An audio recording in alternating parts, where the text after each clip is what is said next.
사르르는 듯한 겨울. 세상은 온통 얼어붙어 있었습니다. 그 한복판을 한 여인이 무거운 빨래 더미를 지고 걷고 있었습니다. 마을 사람들은 혀를 끌끌 찼습니다. 저 집 시어머니 또 시작이네. 구두쇠라더니 사람 잡는다. 저 추운 날에 빨래를 시켜 죽어가는 아버지를 보러 가는 길. 그녀가 받은 건 따뜻한 위로도 도움도 아니었습니다. 진청에 가서 이거나 빨아오너라. 그날 며느리는 울면서 쫓겨났습니다. 하지만 그 누구도 몰랐습니다. 그 더러운 빨래더미 속에 시어머니의 진짜 마음이 숨겨져 있다는 것을. 가장 잔인해 보였던 선택이 사실은 가장 처절한 보호였다는 것을. 달빛 야담을 찾아주셔서 감사합니다. 구독과 좋아요 한 번만 부탁드려요. 그럼 오늘의 이야기 시작하겠습니다. 부풍 한설이 매섭게 몰아치는 정월 초하루였습니다. 세상은 온통 백색의 침묵 속에 잠겨 있었고 마을 어귀의 아름들이 느티나무조차 얼어붙은 채 비명을 지르지 못하는 혹독한 추위가 기승을 부리고 있었지요. 춘자 씨는 이른 새벽부터 정화수를 떠놓고 기도를 올린 뒤 채 가시지 않은 어둠 속에서 마당을 쓸기 시작했습니다. 쌀이비가 바닥에 얼음 조각을 긁어내는 소리가 날카롭게 고막을 파고들었습니다. 그녀의 손가락은 이미 감각을 잃은 지 오래였고 얇은 무명옷 사이로 파고드는 칼바람은 뼈마디를 하나하나 분질러 놓을 듯 매서웠습니다. 춘자 씨의 남편이 돌림병으로 허망하게 세상을 떠난 지 벌써 3년이 흘렀습니다. 뒤이어 그 충격을 이기지 못한 시아버지마저 화병으로 숨을 거두자 덩그러니 남은 이 퇴락한 기와집에는 두 여인의 숨소리만이 냉랭하게 감돌 뿐이었지요. 남은 것은 지독하리만치 깐깐하고 엄격한 시어머니 덕자 씨뿐이었습니다. 마을 사람들은 덕자 씨를 향해 손가락질하며 마른 수건도 짠다는 뜻에 구두쇠 덕자라며 수군거렸습니다. 그녀는 남편과 아들을 잃은 슬픔을 도끼로 승화시킨 듯 보였습니다. 덕자 씨의 일과는 곧간 열쇠가 짤랑거리는 소리와 함께 시작되었습니다. 그녀는 낡은 비단 치마 허리춤에 노스의 열쇠 뭉치를 단단히 차고 며느리의 일거수일투족을 감시했습니다. 특히 취사 때면 덕자 씨는 어김없이 부엌 바닥에 쪼그리고 앉아 쌀 바가지에 깊이를 눈으로 쟀습니다. 솥에 쌀 한 톨이라도 더 들어갈까봐, 혹은 땔감을 한 갭이라도 더 넣을까봐 눈을 부라리며 서슬퍼런 감시를 멈추지 않았던 것입니다. 얘야, 쌀 씻는 소리가 너무 경쾌하구나.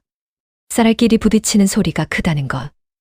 물이 적고 곡식이 많다는 뜻이지. 물을 더 붓고 쌀은 반 바가지 덜어내거라. 덕자 씨의 목소리는 쇠못으로 유리를 그는 듯 날카로웠습니다. 춘자 씨는 속으로 울음을 삼키며 쌀을 덜어낼 수밖에 없었지요. 아침상은 늘 묽은 죽 한 그릇이 전부였습니다. 쌀알이 몇 개인지 셀 수 있을 정도의 허연 죽물이 김을 모락모락 피웠지만 그마저도 순자 씨의 몫은 늘 반 그릇에 불과했습니다. 배고픔은 이제 만성적인 통증이 되어 명치 끝을 옥죄어 왔습니다.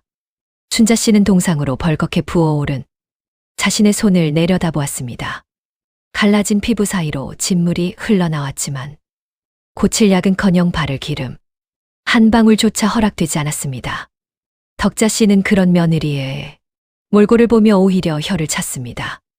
너는 어째 젊은 애가 나보다 더 피실피실하냐? 내가 그 아내 나이 때는 산에 가서 나무를 한 짐씩 지고 내려왔다. 하발이 아깝다. 아까워. 죽 한 그릇도 과분하니 당장 가서 뒷마당 고방에 정리하거라. 춘자 씨는 힘없는 목소리로 대답하며 무거운 몸을 일으켰습니다. 어머니, 날이 너무 춥습니다. 오늘은 죽 대신 밥을 조금만 더 주시면 안 될까요? 정말 기운이 없어 일을 못하겠습니다. 어지러워 눈앞이 캄캄해요. 죽이라도 먹는 걸 다행으로 알아라. 내 귀한 아들도 죽고 없는 마당에 내 배불릴 쌀이 이 집안 어디에 있단 말이냐? 준 아들놈 대신 내가 내 수바리로 들어야겠니? 참말 말고 당장 나가서 일해라. 마당 쓸고 고방 먼지 털고 해 떨어지기 전에 장독대 눈 다 치워놓거라. 순자 씨는 차가운 대못이 가슴에 박히는 듯한 통증을 느끼며 방을 나왔습니다. 눈물조차 얼어붙을 것 같은 추위였습니다. 그러나 순자 씨는 보지 못했습니다. 여가 문을 닫고 나가는 순간 덕자 씨의 눈가에 스친 형언할 수 없는 슬픔과 고통의 그림자를 말입니다. 그날 밤 마을의 모든 등불이 꺼진 뒤에도 덕자 씨의 방에는 희미한 등잔불이 켜져 있었습니다. 덕자 씨는 문을 걸어 잠그고 고방 구석으로 기어들어갔습니다. 그녀의 앞에는 남편과 아들이 입던 낡고 해진 겨울옷들이 가득 쌓여 있었습니다. 덕자 씨는 떨리는 손으로 바늘을 들었습니다. 그녀는 낡은 옷의 안감을 조심스레 뜯어내고는 어디서 구했는지 모를 뽀얀 목화솜을 한 줌 한 줌 정성스럽게 채워 넣기 시작했습니다. 그녀의 눈에서 떨어진 눈물이 솜 위로 번졌습니다. 겉으로 보기에는 더럽고 낡은 빨래 뭉치였으나 그 속은 며느리의 시린 살결을 감싸줄 가장 따뜻한 진심으로 채워지고 있었습니다. 덕자 씨는 밤마다 손끝이 갈라지는 고통을 참아가며 솜을 누비고 남몰래 아껴둔 엽전 몇 잎을 옷 가장 깊숙한 곳에 꿰매 넣었습니다. 남들에게 들키지 않도록, 며느리조차 눈치채지 못하도록 세상에서 가장 추한 모습으로 위장된 가장 아름다운 선물을 준비하고 있었던 것이지요. 마당에서 들려오는 순자 씨의 밭은 기침 소리에 덕자 씨는 잠시 바느질을 멈추고 창밖을 내다보았습니다. 조금만 참거라. 순자야, 이 겨울이 끝나기 전에 너를 보내야 하니. 덕자 씨의 독백은 매서운 바람 소리에 묻혀 사라졌고 다시 고요한 고방 안에는 서걱거리는 바느질 소리만이 살얼음판 같은 정적을 메우고 있었습니다. 정월 대보름이 다가와도 시댁의 분위기는 여전히 얼음장이었습니다. 마을 아이들의 지심 밝기 소리가 멀리서 들려왔지만 순자 씨에게는 그저 먼 나라의 이야기일 뿐이었지요. 그녀는 마당 구석에 쌓인 눈더미를 치우느라 굽은 허리를 채펴지도 못하고 있었습니다. 손가락 끝은 이미 동상으로 진물이 흘러나와 장갑 대신 감은 헝겊이 쩍쩍 달라붙어 있었습니다. 그때였습니다. 마을 어귀를 지나던 장돌뱅이 김씨가 사리문 밖에서 순자 씨를 조심스레 불렀습니다. 그의 손에는 꼬질꼬질하게 때가 타고 스기에 젖어 쭈글쭈글해진 서신 한 장이 들려 있었지요. 글 모르는 순자 씨를 대신해 김씨가 나지막한 목소리로 전한 소식은 가히 청천벽력과도 같았습니다. 친정아버지가 산에 나무를 하러 갔다가 조난을 당해 발가락에 심한 동상을 입었다는 것이었습니다. 설상가상으로 고열에 시달리며 정신을 놓은 지 벌써 사흘째 가난한 친정집에는 방을 데울 땔감 한 토막도 의원을 부를 약값 한 푼도 없다는 절망적인 소식이었습니다. 순자 씨의 심장은 그대로 털썩 내려앉는 듯 했습니다. 그녀는 덜덜 떨리는 다리를 이끌고 안방으로 미치듯이 달려갔습니다. 순자 씨는 덕자 씨의 방 앞에 엎드려 문고리를 부여잡았습니다. 차가운 문틀의 이마가 닿는 줄도 모르고 그녀는 애원하기 시작했습니다. 어머니, 제발 한 번만 자비를 베풀어 주십시오. 친정 아버님이 산에서 조난을 당해 동상에 걸리셨다고 합니다. 당장 목숨이 경각에 달렸는데 방에 넣을 장작조차 없다고 해요. 어머니, 제발 땔감 몇 단만이라도 아니면 곡식 한 말만이라도 빌려주시면 안 될까요? 이 은혜는 제가 평생 소처럼 일하며 갚겠습니다. 순자 씨의 절규 어린 호소에도 방 안에서는 한참 동안 침묵만이 흘렀습니다. 이윽고 문이 열리고 덕자 씨가 나타났습니다. 그녀는 며느리의 헝클어진 머리칼과 눈물범벅이 된 얼굴을 보면서도 눈 하나 깜짝하지 않고 곰방대를 입에 물었습니다. 사람 목숨이란 게 하늘에 달린 것이지. 땔감, 몇 단에 살아나고 죽겠느냐? 내 집 살림도 지금 거덜나게 생겼는데 누굴 챙기고 말고 할 여력이 어디 있단 말이냐? 꼴도 보기 싫으니 당장 물러나거라. 덕자 씨의 목소리는 평소보다 더 차갑고 단호했습니다. 순자 씨는 방바닥에 머리를 찌우며 다시 한번 매달렸습니다. 어머니, 제발요. 아버님이 돌아가시면 전 평생 죄인으로 살아야 합니다. 제발 한 번만 도와주세요. 하지만 덕자 씨는 며느리의 손을 무정하게 뿌리치며 방 안으로 쏙 들어가 버렸습니다. 닫힌 문틈으로 새어나오는 차가운 냉기는 순자 씨의 가슴을 난도질하는 칼날 같았습니다. 순자 씨는 눈 덮인 마당에 주저앉아 소리 없는 통곡을 내뱉었습니다. 시어머니의 독설은 이미 익숙해졌다고 생각했지만 아버지를 살려달라는 간절한 부탁마저 짓밟힐 줄은 꿈에도 몰랐던 것이지요. 순자 씨는 원망 섞인 눈으로 안방 문을 바라보았습니다. 하지만 그녀는 알지 못했습니다. 문 뒤에 선 덕자 씨가 가늘게 떨리는 손으로 가슴팍을 움켜쥐고 있었다는 사실을요. 덕자 씨는 입술을 깨물며 속으로 내고 있었습니다. 미안하다. 순자야. 하지만 남들 눈에 내 손에 곡식이 들린 게 보이면 그 늑대 같은 놈들이 가만두질 않을 게다. 조금만 참아라. 조금만. 그렇게 두 여인의 마음은 같은 집 안에서 서로 다른 방향으로 흐느끼며 깊어가는 겨울밤을 맞이하고 있었습니다. 날카로운 눈바람이 문창사를 훑고 지나가는 소리가 마치 귀신의 울음소리처럼 들리는 정오였습니다.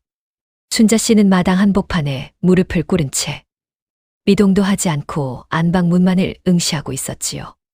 아버지를 살려달라는 간절한 애원에도 묵묵부답이던 덕자 씨가 드디어 거칠게 문을 열고 마루로 나왔습니다. 그녀의 손에는 웬 커다란 광목 보따리 하나가 들려 있었는데 그 꼴이 참으로 가관이었습니다. 덕자 씨는 마당 아래로 보따리를 툭 던졌습니다. 보따리가 풀리며 쏟아져 나온 것들은 향기로운 비단옷도 따뜻한 소미불도 아니었습니다. 그것은 코를 찌르는 곰팡이 냄새와 때국물이 줄줄 흐르는 낡은 옷가지들, 그리고 누군가 오랫동안 방치한 듯 먼지가 뽀얗게 앉은 더러운 이불 껍데기들이었지요. 순자 씨는 황망한 눈으로 시어머니를 올려다보았습니다. 어머니, 이것이 다 무엇입니까? 저는 지금 아버님께 가봐야 합니다. 땔감 한 단만이라도. 순자 씨의 말이 채 끝나기도 전에 덕자 씨의 서슬퍼런 고함이 마당을 울렸습니다. 입 닥치지 못하겠느냐? 빈손으로 보내기. 이 안에서 주는 선물이 아니다. 내 아비 병수바라는 틈틈이 이 더러운 빨래들이나 죄다 빨아오너라. 이 엄동설 안에 냇가에 나가 찬물에 빡빡 빨아서 때 하나 없이 깨끗이 만들어야 할 게다. 순자 씨는 자신의 귀를 의심했습니다. 죽어가는 아버지를 뵈러 가는 길에 위로는커녕 짐만 되는 더러운 빨래 뭉치를 안기며 일거리를 시키는 시어머니의 잔인함에 온몸에 피가 거꾸로 솟는 듯 했지요. 어머니, 정말 이리도 모질단 말씀입니까? 아버님이 사경을 헤매시는데 이 추운 날에 빨래라니요. 제 손을 좀 보세요. 이미 동상이 걸려 물 한 방울 묻히기도 힘든 상태입니다. 순자 씨가 갈라진 손등을 보이며 울먹였으나 덕자 씨는 오히려 코웃음을 쳤습니다. 일하기 싫으면 당장 이 집에서 나가거라. 공짜 밥 먹여주는 애도 모르는 년 같으니라고. 이 빨래 뭉치 속에 든 옷가지들 하나라도 잃어버리거나 제대로 못 빨아오면 다시는 내 집에 발들일 생각 마라. 당장 보따리 싸서 꺼지지 못해. 덕자 씨는 대돌 위에 놓인 순자 씨의 낡은 신발을 마당 너머로 걷어차 버렸습니다. 그러고는 며느리의 등을 사정없이 밀쳐 대문 밖으로 내쫓아 버렸지요. 쾅 하고 닫히는 대문 소리와 함께 빗장 걸리는 소리가 순자 씨의 심장 속으로 날카롭게 파고들었습니다. 순자 씨는 차가운 눈바닥 위에서 그 더러운 빨래 보따리를 가슴에 안고 오열했습니다. 시어머니의 매몰찬 행동은 인간으로서 할 짓이 아니라고 생각했습니다. 세상 천지에 이런 악귀 같은 시어머니가 또 어디 있을까 싶어 가슴이 터질 것만 같았지요. 하지만 그녀는 알지 못했습니다. 대문 안쪽에서 빗장을 부여잡고 서 있던 덕자 씨의 눈에서도 굵은 눈물방울이 뚝뚝 떨어지고 있었다는 사실을요. 덕자 씨는 며느리가 혹여나 소리를 들을까봐 치맛자락으로 입을 털막으며 속으로 삼켰습니다. 순자야, 미안하다. 남들 눈에는 그저 더러운 쓰레기로 보여야 한다. 내가 그 험한 산길을 무사히 넘어 내 아버지에게 닿을 수 있을 게다. 부디 그 짐을 버리지 말고 끝까지 가져가거라. 춘자 씨는 서러움과 원망을 가득 안은 채 무거운 빨래 보따리를 등에 업고 비틀거리며 친정을 향해 걷기 시작했습니다. 눈보라 속으로 사라지는 며느리의 뒷모습을 보며 덕자 씨는 그 자리에 주저앉아 소리 없는 통곡을 내뱉고 있었습니다. 살인문을 나선 순자 씨 앞에는 끝을 알 수 없는 눈 덮인 산길이 펼쳐져 있었습니다. 등에 업은 보따리는 시간이 갈수록 물에 젖은 솜덩이처럼 무거워졌지요. 살을 에이는 칼바람은 얇은 저고리를 비집고 들어와 살결을 깎아내는 듯했고 버선 끝은 이미 젖어 발가락의 감각이 사라진 지 오래였습니다.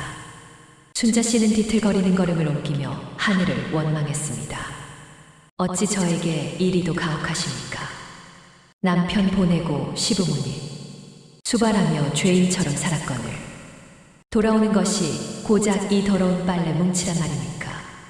순자 씨가 마을 어귀를 지날 때였습니다. 우물가에 모여있던 안악들이 보따리를 짊어지고 눈물을 흘리며 걷는 순자 씨를 발견하고는 혀를 차며 수근거리기 시작했습니다. 쯧쯧 저 집 며느리 좀 보게나. 친정아비가 사경을 헤매는데 시어머니라는 작자가 빨래나 시켜보냈나 보네. 세상에 저런 악귀가 또 있을까. 그러게나 말이야. 보따리 꼬락손이 좀 봐.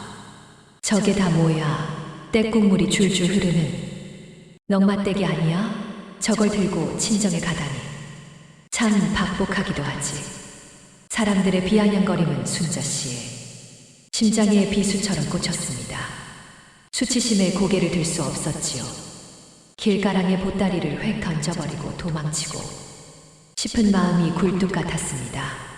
하지만 시어머니 덕자 씨가 마지막에 내뱉은 말이 귓가를 맴돌았습니다.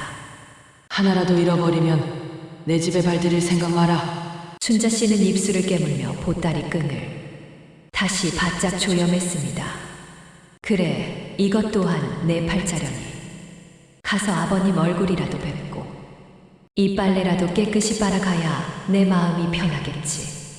순자 씨는 흐르는 눈물을 소매로 훔치며 험준한 고갯길을 오르기 시작했습니다.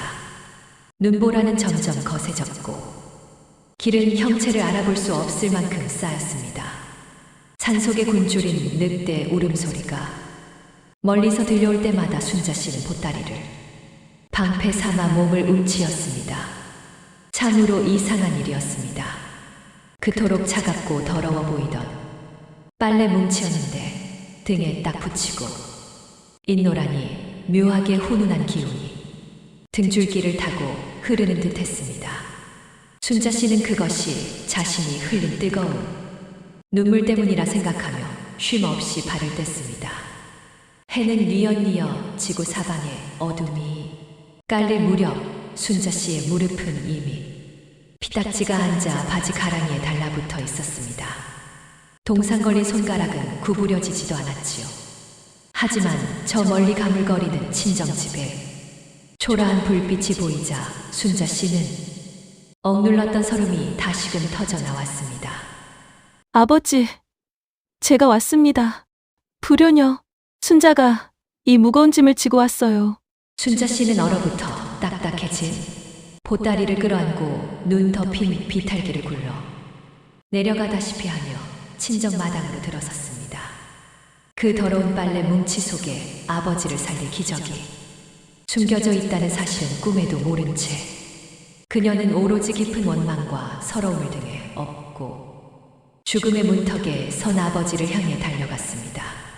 칠흑 같은 어둠을 뚫고 도착한 친정집은 북풍의 석가래가 우는 소리만 들릴 뿐 죽음 같은 고요가 감돌고 있었습니다. 순자 씨는 대문을 밀치고 들어가 쓰러지듯 방 안으로 기어 들어갔습니다. 아랫목은 이미 온기를 잃은 지 오래였고 누더기를 덮고 누운 아버지는 초점이 흐릿한 눈으로 가쁜 숨만 몰아쉬고 계셨지요. 동상에 걸린 아버지의 발가락은 이미 검게 변해 있었고 만져보니 얼음장처럼 차가웠습니다. 아버지, 이 불효녀가 왔습니다. 정신 좀 차려보세요. 순자 씨는 목이 터져라 아버지를 불렀지만 대답은 돌아오지 않았습니다. 당장 불을 지펴야 하는데 아궁이에는 재만 가득했고 아버지를 덮어줄 이불도 다 해져 제 구실 못하고 있었지요. 순자 씨는 급한 마음에 시어머니가 가져가라고 내던졌던 그 더러운 빨래 보따리를 떠올렸습니다. 원망스러운 뭉치였으나 지금은 찬바람을 막을 거적대기 하나가 아쉬운 판국이었으니까요. 순자 씨는 눈물 범벅이 된 손으로 꽁꽁 얼어붙은 보따리 매듭을 이빨로 물어뜯으며 풀었습니다. 떼국물이 찌든 낡은 저고리와 먼지 나는 이불 껍데기들이 쏟아져 나왔지요. 그런데 이상했습니다. 겉보기엔 그저 낡고 더러운 옷가지일 뿐인데 손에 닿는 느낌이 묘하게 묵직하고 빳빳했습니다. 순자 씨가 아버지를 덮어드리려 커다란 손바지를 집어 든 순간이었습니다. 바지 가랑이 사이에서 툭 하고 묵직한 꾸러미 하나가 방바닥으로 떨어졌습니다. 한지 여러 겹으로 꼼꼼히 쌓인 그것을 조심스레 펼치자 그 안에서 누런 빛을 내뿜는 엽전 수십 잎이 쏟아져 나왔습니다. 이게 다 무엇이란 말인가? 순자 씨는 자신의 눈을 믿을 수 없었습니다. 떨리는 손으로 다른 옷가지들을 살피기 시작했지요. 지저분한 이불 껍데기의 안감을 손톱으로 뜯어내자 그 안에는 겉모습과는 전혀 딴판인 눈부시게 하얗고 포근한 목화솜이 빈틈없이 누벼져 있었습니다. 심지어 낡은 버선 뒤축 안쪽에는 헝겊으로 꽁꽁 싸맨 작은 산삼 한 뿌리가 숨겨져 있었지요. 순자 씨는 엽전 꾸러미 가자 밑바닥에 놓인 삐뚤삐뚤하지만 정성이 가득 담긴 쪽지 한 장을 발견했습니다. 시어머니 덕자 씨가 밤잠을 설쳐가며 고방에서 남몰래 쓴 글자였습니다. 남들 내띠면 뺏길까봐 일부러 더러운 옷에 숨겼다. 내 애비 약 사 먹이고 지솜으로 옷부터 해 입혀라. 미안하다는 말은 안 하마. 그러니 울지 말고 내 애비부터 살려라. 순자 씨는 그 자리에 얼어붙은 듯 멈춰 섰습니다. 시어머니가 왜 그토록 매정하게 자신을 몰아세웠는지, 왜 굳이 더러운 빨래라고 강조하며 보따리를 안겨주었는지 그 깊은 뜻이 파도처럼 밀려왔습니다. 며느리가 혼자 산 길을 넘다 산 적이나 굶주린 이웃에게 변을 당할까봐 세상에서 가장 가치 없어 보이는 넝마 속에 자신의 온 마음을 숨겨 보냈던 것입니다. 순자 씨는 엽전을 움켜쥐고 가슴을 치며 오열했습니다.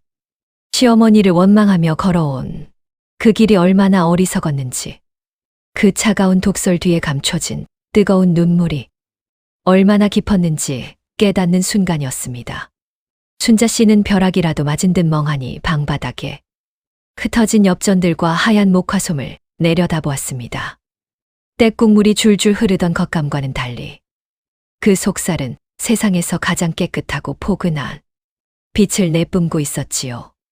순자 씨는 떨리는 손으로 아버지를 덮어드리고 있던 낡은 저고리의 솜의 안감을 뜯어냈습니다. 그곳에는 헝겊으로 겹겹이 쌓인 작지만 영롱한 빛을 머금은 산삼 한 뿌리가 숨겨져 있었습니다. 순자 씨는 그 산삼을 가슴에 품고 꺼느껴 울었습니다.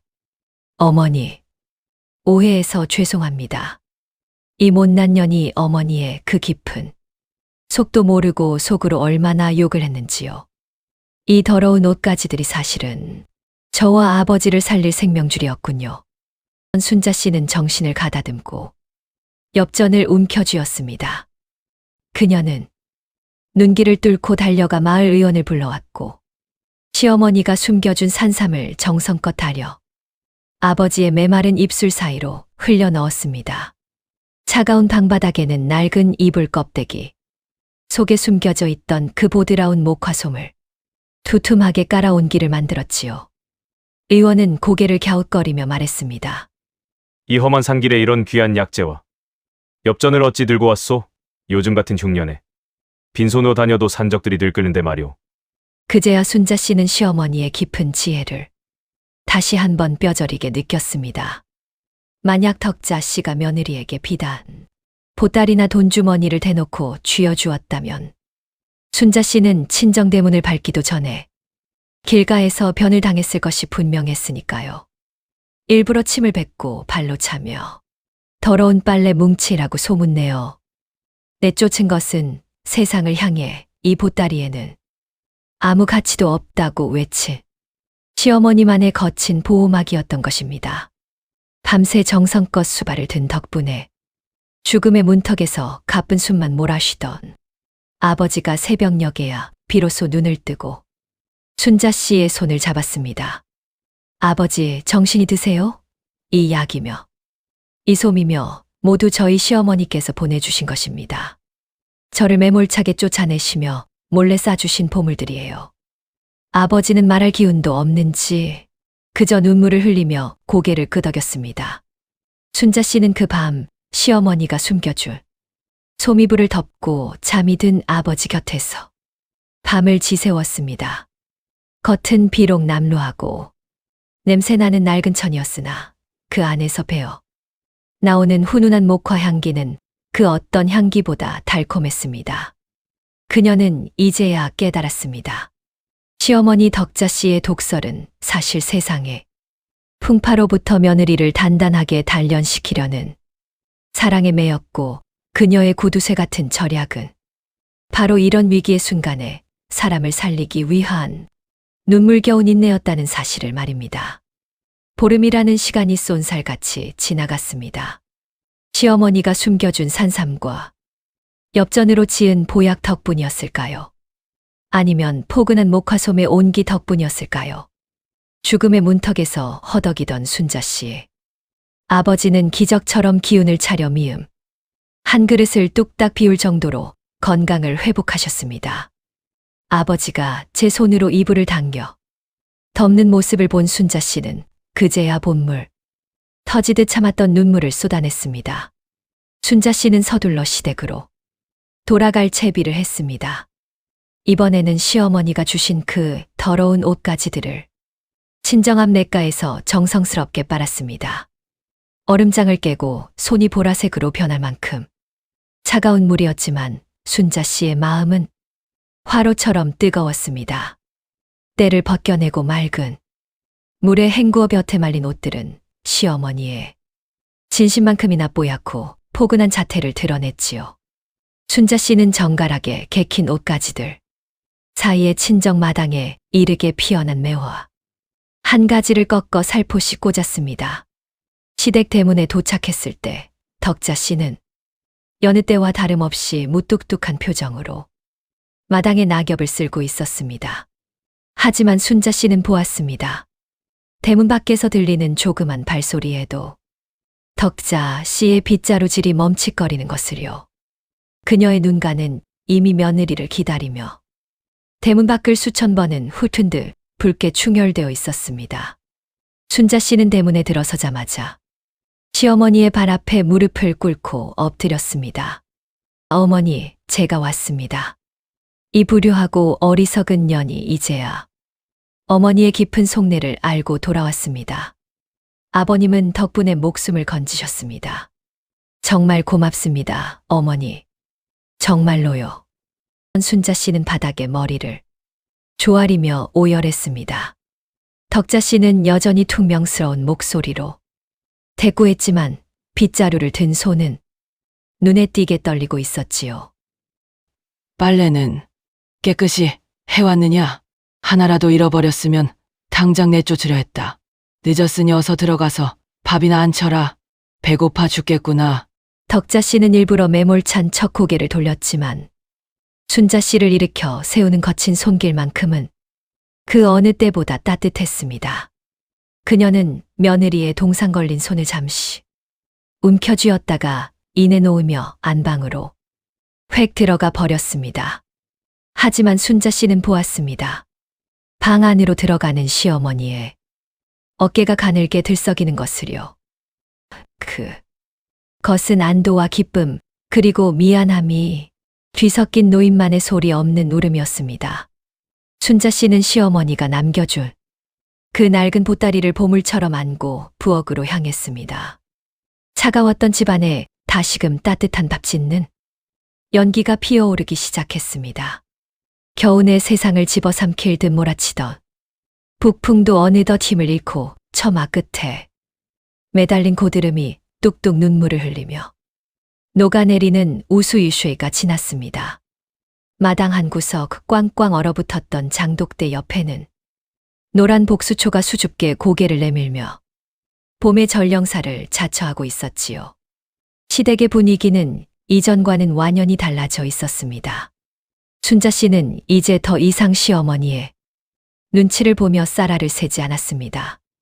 덕자 씨가 여전히 곳간 열쇠를 차고 있기는 했지만 이제는 며느리가 밥을 안 칠 때마다 슬그머니 다가와 말린 나물이나 귀한 굴비 한 마리를 얹어주곤 했기 때문입니다. 덕자 씨의 독설은 어느덧 며느리를 걱정하는 잔소리로 변해 있었습니다. 얘야, 봄바람이 더 무서운 법이다. 그 얇은 저고리 말고 내가 누벼준 목화솜 조끼를 꼭 챙겨 입어라. 내 몸이 상하면 내 국은 누가 끓이겠느냐? 덕자 씨는 짐짓퉁명스럽게 내뱉었지만 그 눈빛만큼은 갓 태어난 송아지를 바라보는 암소처럼 순하고 따뜻했습니다. 그러던 어느 날 시댁 살인문 밖에서 왁자지껄한 소리가 들려왔습니다. 순자 씨의 아버지가 건강을 완전히 회복하여 지게에 가득 뗄감과 핵곡식을 싣고 직접 찾아오신 것이었지요. 아버지는 대문에 들어서자마자 덕자 씨 앞에 큰 절을 올렸습니다. 사돈어른, 이 못난 사돈의 목숨을 살려주셔서 정말 고맙습니다. 그 귀한 산삼과 엽전이 아니었다면 저는 이미 이 세상 사람이 아니었을 겁니다. 평생 이 은혜 잊지 않고 갚으며 살겠습니다. 무슨 별 말씀을 다 하십니까? 사돈이 살아야 우리 순자 마음이 편할 것 같아 한 짓일 뿐입니다. 어서 들어오셔서 따뜻한 밥 한 끼 드시지요. 덕자 씨는 쑥스러운 듯 손사래를 쳤지만 사돈이 가져온 땔감을 보며 흐뭇한 미소를 지었습니다. 그날 저녁 시댁 마당에는 오랜만에 커다란 가마솥에 불이 지펴졌고 모락모락 피어오르는 연기는 온 마을에 사람 사는 냄새를 풍겼습니다. 순자 씨는 시어머니와 친정아버지가 마주 앉아 담소를 나누는 모습을 보며 가슴 속 깊은 곳에서 뜨거운 것이 울컥 치밀어 올랐습니다. 그녀는 이제야 깨달았습니다. 엄동설 안의 모진 바람은 목화꽃을 피우기 위한 시련이었고 시어머니가 건네준 더러운 빨래 뭉치는 사실 세상에서 가장 깨끗한 사랑의 결정체였다는 것을요. 겉모습은 비록 투박하고 때로는 날카로웠지만 그 속에는 며느리를 지키고 사돈을 살리려 는 숭고한 지혜가 가득 차 있었습니다. 마을 사람들은 이제 이 집 앞을 지날 때마다 더 이상 구두쇠 집안이라 손가락질하지 않았습니다. 대신 동토에서도 꽃을 피우는 덕 높은 집이라 칭송하며 귀감을 삼았지요. 순자 씨는 시어머니 곁에서 삶의 지혜를 배우며 다짐했습니다. 훗날 자신도 누군가에게 그토록 따뜻하고 묵직한 진심의 보따리를 전해줄 수 있는 어른이 되겠노라고 말입니다. 하늘하늘 날리는 매화꽃이 발에 고개를 맞대고 나무를 다듬는 고부의 웃음소리가 봄바람을 타고 멀리 퍼져나갔습니다. 지독했던 겨울은 가고 비로소 두 여인의 삶에도 눈부시게 하얀 목화꽃 같은 봄날이 찾아온 것입니다.